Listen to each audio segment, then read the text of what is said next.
ముఖ్యంగా scene police స్టేషన్‌లో వచ్చే సీన్ ఒకటుంది. ఆ! చాలా బావుంది. చాలా దాన్ని చూసి మీ ఫ్రెండ్ ఎవరు రావిశెట్టి సాంబయ్య ఏడ్చాడంట ఎవరో చెప్పారు. ఆ! సాంబశివరావు రవిశెట్టి సాంబశివరావు అని ఆ! ఈయన ఏంటి ఆ స్టోరీ ఏంటది? ఇప్పుడు ఈయన ఫస్ట్ అయిపోయిన తర్వాత ఇంకా మ్యూజిక్ ఏమి ఇలా ఇంటికొచ్చి ల్యాప్‌టాప్ ఆన్ చేసి నేను మళ్ళీ వస్తానండి అని చెప్పి ఆన్ చేసి వెళ్ళిపోయాడు. చిన్న పనుండి వచ్చారు. ఊరు నుంచి నలుగురు వచ్చారు. వస్తే మొత్తం కూర్చున్నాం. నేను చూస్తుంటే వీళ్ళందరూ వెనక కూర్చున్నారు. ఆ పోలీస్ స్టేషన్ సీను ఇయన్నీ అయిపోయినాయి. తర్వాత అయిపోయినాయి. ఇదంతా అయిపోయిన తర్వాత ఆడు మహా కర్కొట్టుకుంటాడు సాంబశివరావు అనేవాడు. ఏంది అతను కూడా డైరెక్షను 2, 3 సినిమాలు చేశాడు. ఏడుస్తున్నాడు. ఏంది సాంబశివరావు అంటే ఏందన్నా ఆ సినిమా ఏందన్నా ఆ సినిమా ఏందని అంటున్నాడు.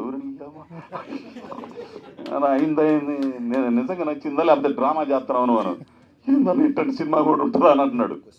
అట్లా ఆ సినిమా వెనక అది సాంబశివరావు కథ అది. అన్నా నువ్వు 'వెట్రిమారను', 'సుకుమారు', 'మారుతి' గారు పెద్ద పెద్ద డైరెక్టర్లు చేసావు. ఆయన శివగారికి ఎటువంటి అనుభవం లేదు. Distributor first of all. ఆయన్ని ఎట్లా నమ్మావు? మంచి కథ చేస్తారు వీళ్ళంతా. మంచి కథ రాసుకుంటారు. కథ రాసుకున్నా కూడా ఎగ్జిక్యూషన్ టైంలో చాలా ఇబ్బందులు పడుతూ ఉంటారు. అదే మీరు చెప్పినట్టు కింద నుంచి పెట్టడం, పైనుంచి పెట్టడం నానా ఇబ్బందులు పడుతూ ఉంటారు.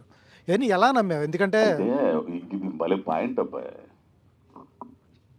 ఎవరన్నా కథ చెప్పడానికి వచ్చేటప్పుడు ఆ చెప్పే విధానం ఆ మనిషిని కరెక్ట్గా అంచనా ఇస్తే విషయం ఉన్నోడా లేదా తెలిసిపోయింది. చోచోకి వెళ్తున్నాడా లేకపోతే లోతుగా వెళ్తున్నాడా అని తెలిసిపోయింది. ఆ అంచనా కొద్ది గొప్ప వేయగల ఇది కొంచెం నాకు ఉంది. ఎవడు చెప్పిన కథలు కొత్త కుర్రోళ్ళు ఎవడు చెప్పిన ఎవడి దగ్గర ఏ టాలెంట్ ఉండదు ఎవడు చెప్పలేడు. తెలిసినా ఎవడు చెప్పలేడు. సో ఖచ్చితంగా కొత్త కుర్రోళ్ళు ఎవడు కథ చెప్పినా నేను ఇప్పుడు వింటానంటాను నేను. ఏమంటే మీకు అదంటే బలివుడి స్వామి ఆఫీస్ అడ్రస్ నేను వచ్చేస్తానంట. లేదండి మీరు ఎక్కడుంటారు చెప్పండి సార్. వద్దు నువ్వు నా ఉన్న చోటకు వద్దు నేనే వస్తా. ఏంది వింటాను. అది చెప్పేటప్పుడు ఆలోచిస్తా. ఓహో విషయం ఉంది అనుకుంటే మాత్రం సరేనబ్బా చేద్దాం అని అంటుంటాను అనమాట. అట్లా నేను ఎవరిని కాదనండి కథ చెప్పేవాళ్ళందరినీ కూడా.